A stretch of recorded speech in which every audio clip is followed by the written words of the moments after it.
Welcome to Labi Forest, Brunei! Hello guys! Welcome back again to my channel! For today's video nga po pala, ipupunta kami sa Labi, Brunei. Isa sa mga forest attraction dito sa Brunei na bihira namin mapuntahan kasi napakalayo. Maaga kami nga alis kasi gagabihin na kami pabalik pa uwi. On the way na kami, mahaba-habang biyahe ito. Ang ganda ng sikat ng araw, nakisama sa amin ng panahon. Kasi nung mga nakakarang araw, medyo malakas ang ulan. Ngayon, tirik na tirik ang araw.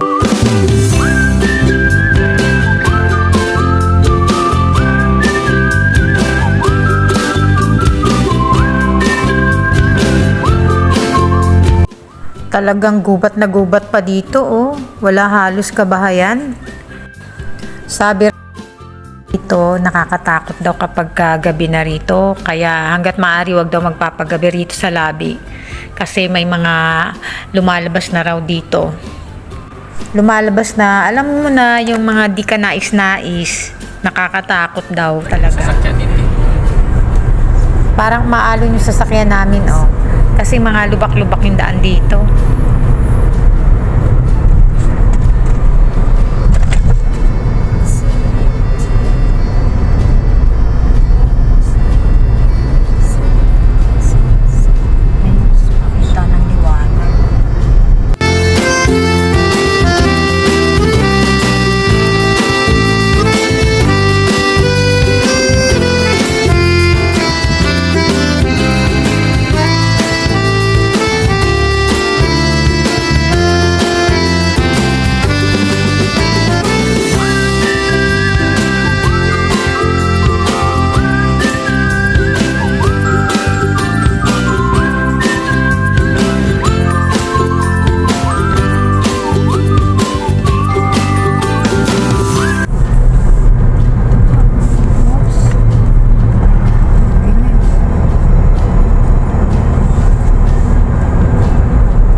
Bangin.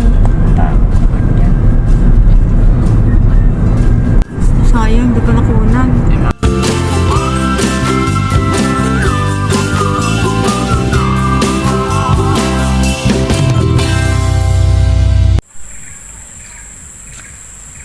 Dito, pa-picture ulit tayo. Baby, baby, ulit mama.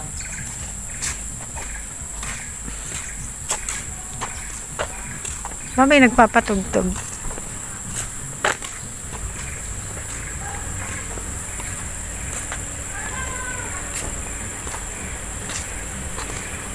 Ay, hindi natin dito nadala sina Elin.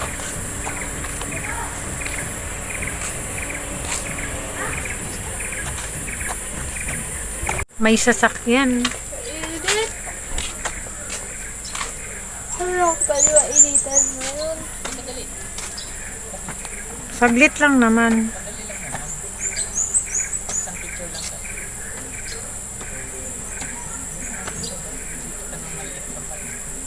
Matandaan. Sandali lang. Sandali na lang. Saglit lang. Picture lang. Tapos. Sandali.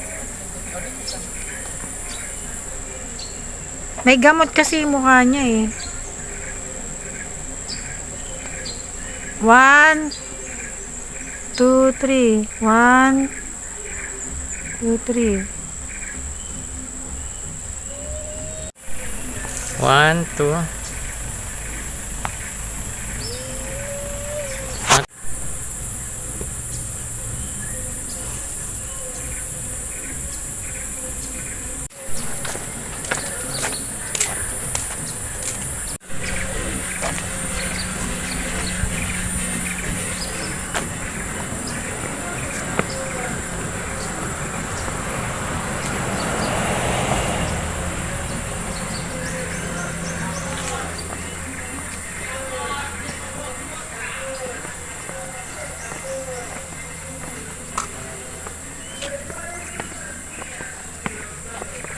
May mga tugtugan dito.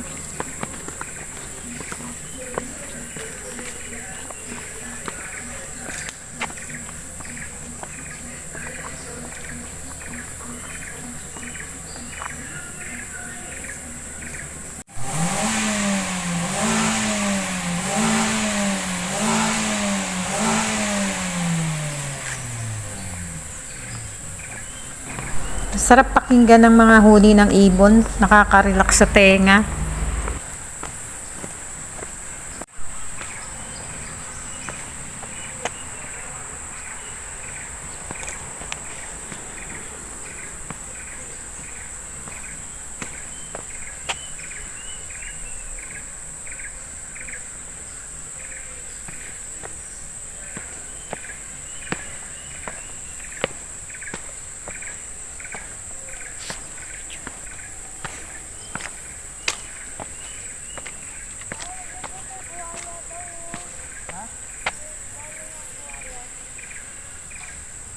Huwag na pang, wala tayong kasamang tatlo. Huwag na tayong pumunta doon.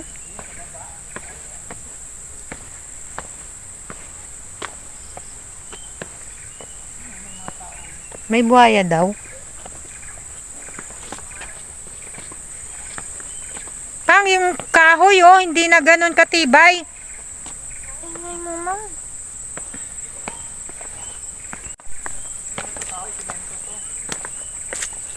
Papang kampante sa kahoy oh. May tao? Ah, meron. Protect us from the blood.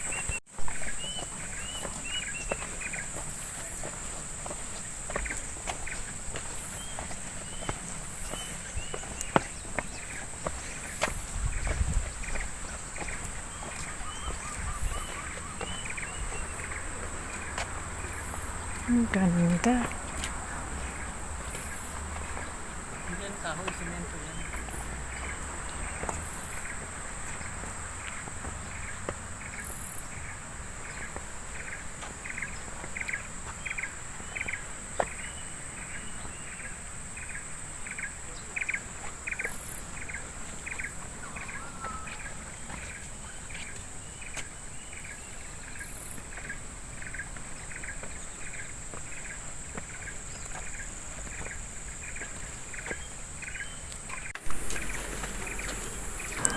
Ang ganda ng lugar, super nakaka-relax. Oh. Nung unang punta namin dito, hindi ko siya masyadong na-appreciate. Tsaka akala ko itong mga daanan na yan ay kahoy. Nung una kasi parang kahoy. Ngayon ay semento pala siya. Actually, nagpunta na kami rito 12 years ago na. Ayan, tas ngayon na lang ulit kami nakabalik dito. Ang init.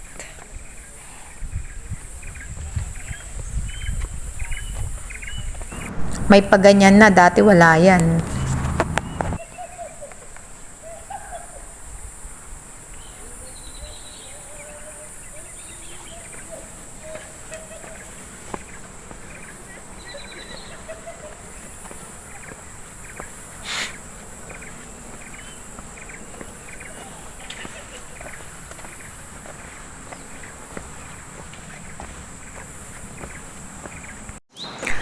Hi! Ang sarap lang talaga sa pakiramdam kapag nasa ganito kang lugar. Nakaka-refresh ng mind. Nakakatanggal ng stress. Ang tahimik. Wala kang ibang maririnig kundi huni ng mga ibon at saka ang bunganga ko. Ang sarap sa pakiramdam. Nakaka-relax. Ang tanawin, napakaganda. Kahit simple lang, oh. Pero ang ganda-ganda. Ngayon ko siya talagang na-appreciate ng sobra-sobra.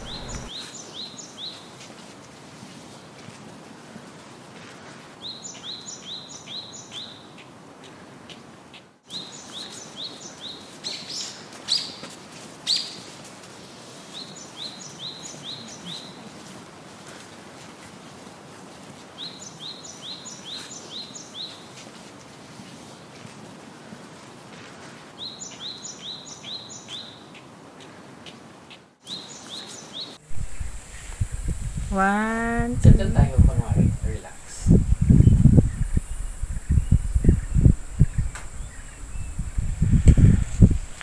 Hindi, sandal kay Papa. Kunwari, relax. Ang ba itsura ni Casey? Isang dito, kung siya. Naghihikab eh. Huwag ka naman.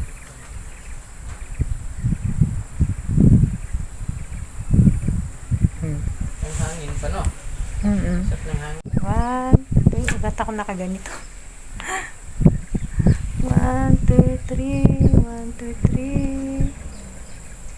bawal na mag-boat. Oh. Videohan mo nga dito, mama. Sandali. Ang ganda ng paligid. Dapat dito ka. Videohan mo ko dito. Sandali lang ako.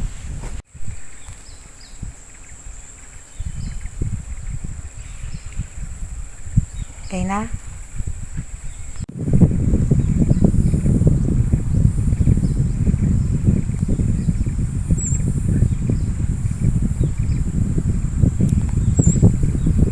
Okay. Ay.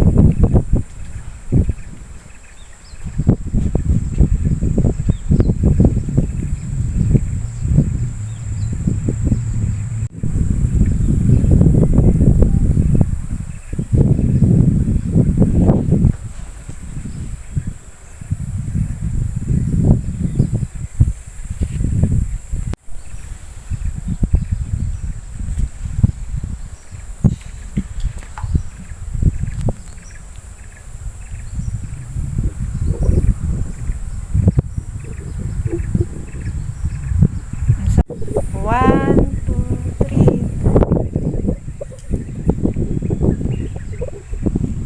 Ayan. Balik na kami. Ang init. Pag dinala natin dito sila Elin, yung dala tayong food.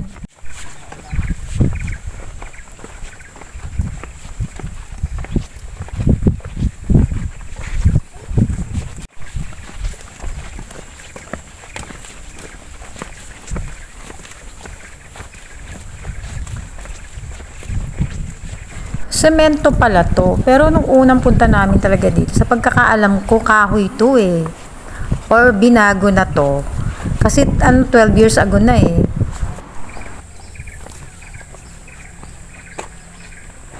Masarap pakinggan ng nature sounds. Nakaka-relax talaga.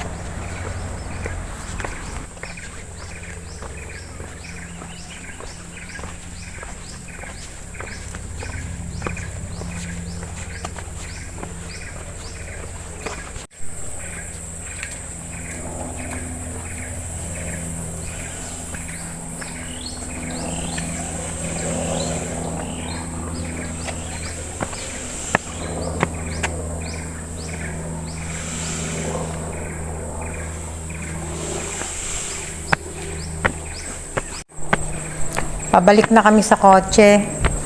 Sana makabalik kami rito kasama na yung mga kaibigan namin. Dadalhin namin sila rito kasi hindi pa sila nakapasyal dito eh. Nakarating na sila ng Brunei pero hindi namin sila nadala dito. Dito.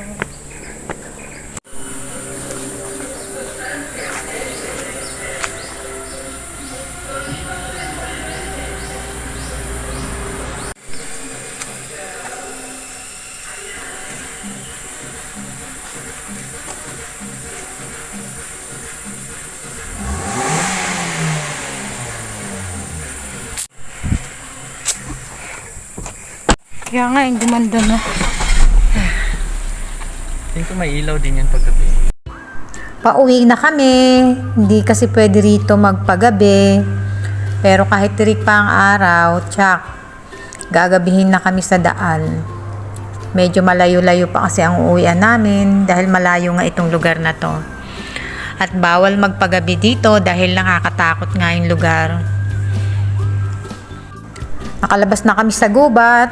Oops, parang may car accident pa ata ha. Kaya pala nag-traffic.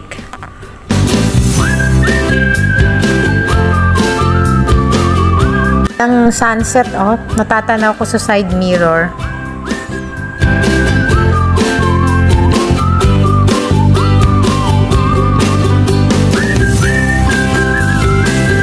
Ayan na nga, napag-abutan na kami ng dilim. Thank you for watching guys!